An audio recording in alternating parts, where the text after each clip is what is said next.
गौरव मित्तल जी अजमेर से। राधे जी। महाराज जी आपके चरणों में कोटि कोटि प्रणाम। महाराज जी, कर्म बड़ा या धर्म, दोनों के बीच द्वंद्व को कैसे सुलझाया? आप समझ ही नहीं पा रहे। धर्म से ही कर्म जो किया जाता है वही कर्म है, नहीं तो कुकर्म है। जो धर्म रहित किया जाता है उसे कुकर्म कहते, उसे कर्म थोड़ी कहते।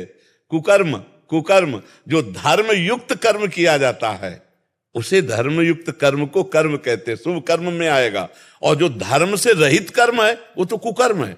तो आप क्या समझते हैं कि कर्म बड़ा कि धर्म बड़ा?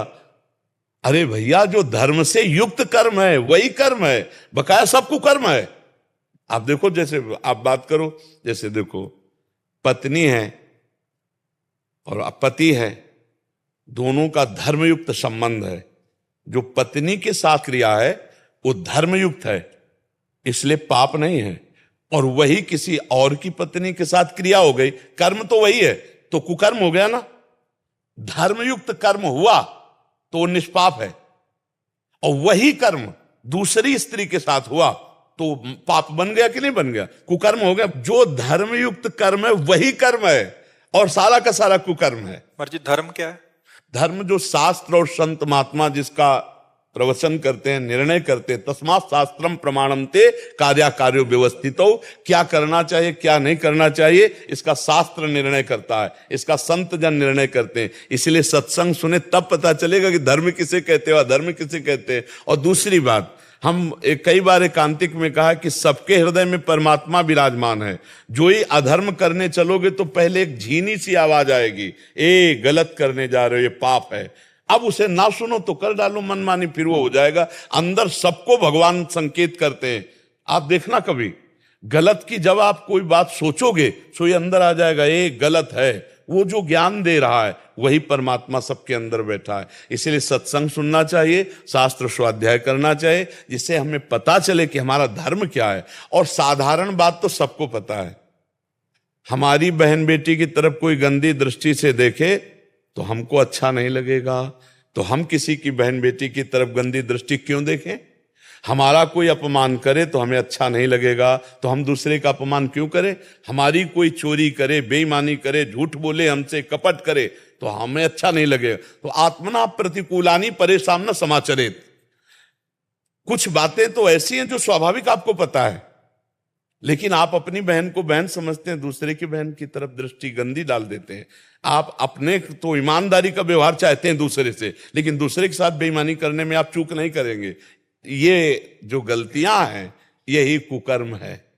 महाराज जी, जैसे कर्म करते हैं तो नहीं, कर्म करते हैं किसके आधार पर? उनके प्रति, जैसे मतलब मंदिर नहीं जा सकते या फिर हम मंदिर जाना केवल बात नहीं कह रहे, हर कर्म अपना कर्तव्य। जैसे आपका बच्चा है, उसको डांटना, उसको संभालना, उसको पढ़ाना, ये आपका कर्तव्य है, ये आपका धर्म है। आपकी पत्नी है, उसकी कामना पूर्ण करना, उसके अनुकूल चलना, उसके अनुकूल चलना और उसको धर्म के अनुकूल चलाना, ये धर्म है। आपके माता पिता हैं, आप जैसे आपका छोटी अवस्था में उन्होंने पालन किया कि नहीं, ऐसे आपको अब चाहिए बूढ़ी अवस्था में उनका शौच फेंकिए, उनके कपड़े बदलिए, उनको भोजन पवाइए। ये धर्म कर्म है। और इन सबके पालन के लिए मेहनत करके कमाइए, किसानी के द्वारा, नौकरी के द्वारा, व्यापार के द्वारा कमाकर अपने परिवार का पोषण, ये धर्म के अंतर्गत आता है। ये धर्म कर्म के अंतर्गत। धर्म को शायद ये जैसे इन्होंने लिखा अच्छे कर्म क्या धर्म के मार्ग पर ले जा सकते हैं,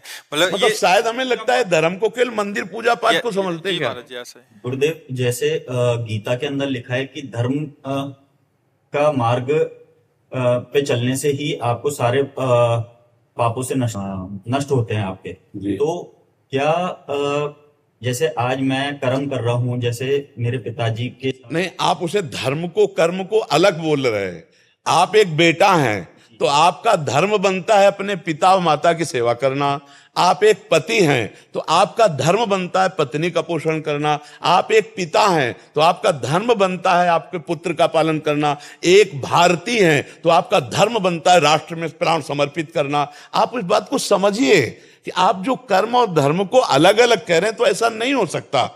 कर्म और धर्म एक ही बात है। जो धर्म युक्त है उसे कर्म कहते हैं, पहली भाषा में हम बोले थे आपको शब्द में, और जो धर्म विरुद्ध है उसे कुकर्म कहते हैं। अगर धर्म से विरुद्ध है तो अब अपने माता पिता को गाली देकर थप्पड़ मार दिया, कुकर्म हो गया, हो गया नहीं हो गया? तो धर्म हमारा कहता है कि हम बेटा हैं तो उन्हें भगवान की तरह माने। धर्म हमारा कहता है कि पत्नी ने पूरा जीवन समर्पित किया है तो उसकी 4 बातें सुन लें और उसकी कामना की पूर्ति करें, क्योंकि पाणी ग्रहण हमने लिया, पत्नी ने नहीं, हमारे हाथ में रखा गया है इसे। पाणी ग्रहण का मतलब होता है आज से मैं तुम्हारे पूरे जीवन का निर्वाह करता हूं। अपना धर्म पालन करना। हम लोग क्या करते हैं कि अपना कर्तव्य भूल करके सामने वाले के कर्तव्य, कि ये पत्नी तो इसका क्या कर्तव्य बनता है, ये बेटा है तो इसका क्या कर्तव्य बनता है, ये माता पिता है इनका क्या कर्तव्य बनता है, हम ये भूल गए कि इनके प्रति हमारा क्या कर्तव्य बनता है। अगर हम अपने कर्तव्य का पालन करने वाले हैं तो वही धर्मात्मा पुरुष है, जो अपने कर्तव्य, और अपने कर्तव्य पालन के लिए जब आप कर्म करते हो वो परम पवित्र सत्य और धर्म में कर्म होता है। और जब आप अपने कर्तव्य को भूल करके कर्म करते हो तो कुकर्म बन जाता है। समझ पा रहे हैं आप? महाराज जी, धर्मयुक्त कर्म करने जी का फल क्या ये हो सकता है कि संत संग से प्रभु की प्राप्ति का मार्ग मिल जाना? बिल्कुल बिल्कुल। धर्मो रक्षति रक्षिता, उसके कदम कदम पर धर्म रक्षा करेगा और उसे संत संग मिलेगा, उसे शास्त्र स्वाध्याय की बातें मिलेंगी और भगवान के मार्ग में जाएगा। धर्म उसे भगवान तक पहुंचा देगा। और अगर वो धर्म रहित कर्तव्य कर्म छोड़ करके कर्म करता है तब वो तो पापाचरण, वो तो भ्रष्ट होता चला जाएगा, नष्ट होता चला जाएगा। और सबसे बड़ा धर्म है मनुष्य धर्म। ये समाज का कर्तव्य है, हमारे द्वारा कोई भी समाज में दूषित वातावरण न पैदा होने पावे। हम मनुष्य हैं, पशु नहीं है। कहां देख रहा है समाज? ड्रग्स पी रहे हैं, हुक्का पी रहे हैं, शराब पी रहे हैं, ये girlfriend boyfriend live in relation, गंदे गंदे आचरण कर रहे हैं। ये कहाँ कुकर्म में जा रहे हैं? ये धर्म है? ये कर्म तो हो रहे हैं उनसे, लेकिन कौन से कर्म हो रहे हैं? कुकर्म हो रहे हैं। धर्म आचरणों का त्याग हो रहा है। माता पिता की अनुमति के बिना वर का वरण कर लेना, माता पिता को असंतुष्ट करके किसी के साथ भाग जाना वासना पूर्ति के लिए, ये सब कुकर्माचरण तो रहे हैं। इनके जीवन कभी सुखी नहीं हो सकते। आप देख लेना, ऐसे जो धर्म का त्याग करने वाले हैं वो कभी सुखी नहीं हो सकते। अंततोगत्वा ऐसे बच्चों को एक ही परिणाम समझ में आता है।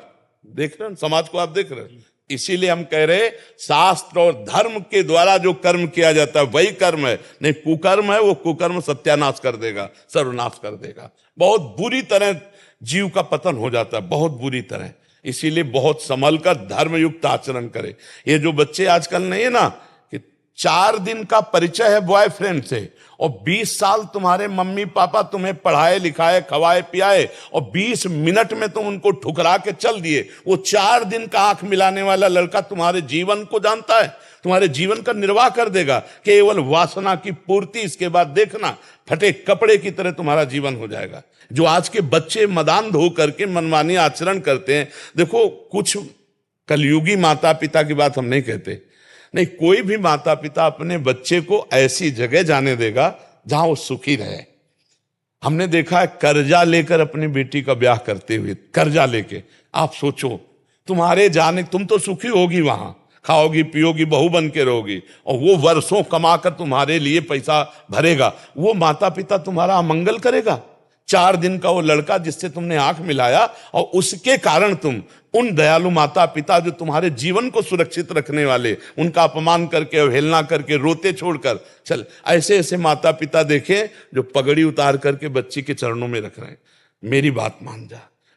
अब इसके बाद वो ऐसे पैर मारती पगड़ी में, तब अब वो समय जब उसको पैर मारेगा तब माता पिता नहीं होंगे, तब माता पिता नहीं होंगे।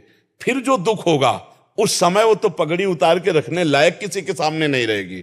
इसलिए बहुत संभल के, धर्मयुक्त कर्म ही कर्म है, नहीं तो सब कुकर्म है। और वो कुकर्म सर्वनाश का खेल खेलता है, वो कुकर्म सत्यानाश कर देता, जीवन चरित्र का नाश कर देता है। अब जो धर्म से युक्त नहीं हुआ तो ऐसा। और देखो, हम गांव की बात बता रहे हैं, माता पिता ब्याह तय कर आए, वर और दुल्हन तब परस्पर देखा जब मंडप के नीचे, और पूरा जीवन निर्वाह हो गया। 10-10 लड़के बच्चे हो गए, गांव में तो 10-10 होते थे, 10-10 लड़के बच्चे हो गए, धर्मयुक्त सब। और ऐसे पर अब यहां मतलब लिव इन रिलेशन एक चला है, ये बाजार की सब्जी वाली चीज है क्या? जीवन चरित्र है, अब चरित्र दूषित कर दिया, बोले हमारी आपकी नहीं बन रही, ये कोई खिलवाड़ है? लेकिन दोनों राजी है, वो तीसरे से, वो चौथे से। ये कुकर्म है, ये कुकर्म। ये कहा जाता है ना कि हम भाई स्वतंत्र, स्वेच्छाचार नहीं। कानून का डर, शास्त्र का डर, भगवान का डर, गुरु का डर, ये तुम्हें माया से मुक्त कर देगा। और अगर ये डर नहीं है, स्वतंत्र हो गए, तो राक्षस बना देगा, राक्षस असुर बना देगा। ये असुरी प्रवृत्ति ही तो है। तो इसलिए बहुत सावधान होकर चलो। धर्म ही कर्म है, कर्म धर्म युक्त ही है। अगर धर्म से रहित कर्म है तो वो कर्म कुकर्म है, वो उसे नष्ट कर देगा, उसे पतन कर देगा। ठीक है ना? हाँ। अब एक बार एक गांव में देखा कि गेहूं बेचा गया था, तो 100 रुपया का गेहूं बेचा गया था, 110 रुपया आ गए। उसी में लपेट में 10 रुपया ज्यादा हो गए। तो जब गिना गया घर में तो 110 रुपया जाता था। तो घर के जो मुखिया पिताश्री थे, उन्होंने छोटे भाई से कहा, ये लो, उनको पहले पूरा दिखाओ जाके कि ये देखो 110 हैं, तुम्हारे 10 ज्यादा है, 10 वापस करके और तब यहां घर में पानी पिवा के। 10 वापस करवाए तब। और आज का समाज क्या सोचेगा, यार 10 ज्यादा आ गए, बहुत बढ़िया बात है। नहीं, वो बढ़िया नहीं, वो बुद्धि भ्रष्ट कर देगा। आज तो धन प्रधान बुद्धि हो गई, भोग प्रधान बुद्धि हो गई। केवल हमारी वृत्ति मानुषिक मनमानी आचरणों में। कौन सोचता है कि शास्त्र क्या कहता है, धर्म क्या कहता है? अरे यार, धर्म के विमुख हम नहीं चल सकते। देखो, पहले तलवार की नोक में विधर्मी मांस भक्षण कराते थे। गौ का मांस इसके जबान में रखो, नहीं तो गर्दन कटवा ली, गौ का मांस नहीं रखा। और ये जो देश विदेश में आजकल मांसाहार है, प्राय यही कटती है। देश विदेश जो यात्रा कर रहे हैं और जो ऐसे, तो उनको ये पूछना होता है क्या कि किसका है? जो मांस भक्षण करने वाले लोग हैं, वो तो अब उनको ये पता नहीं है कि हम जो कर रहे हैं कुकर्म है। यही धर्मयुक्त कर्म कर्म है, नहीं तो सब कुकर्म है। और प्राय कुछ लोग ऐसे हैं जो धर्म को जानने वाले हैं और धर्मयुक्त कर्म करने, कुकर्म ही आचरण में हो रहे। और कुकर्म में दुख, अशांति, शोक, उद्विग्नता, भय और मृत्यु, ये परिणाम है, ये परिणाम है। और इसी में देख लो, अधिक लोग डिप्रेशन में जा रहे हैं। अधिक लोगों को आप देखोगे डिप्रेशन में मिलेंगे। बोले डिप्रेशन की दवाई हो रही, क्यों? क्योंकि कुकर्माचरण हो रहा है, पाप आचरण हो रहा है, इसलिए जा रहे हैं। तो इसलिए आप समझ लें धर्म और कर्म का भाव।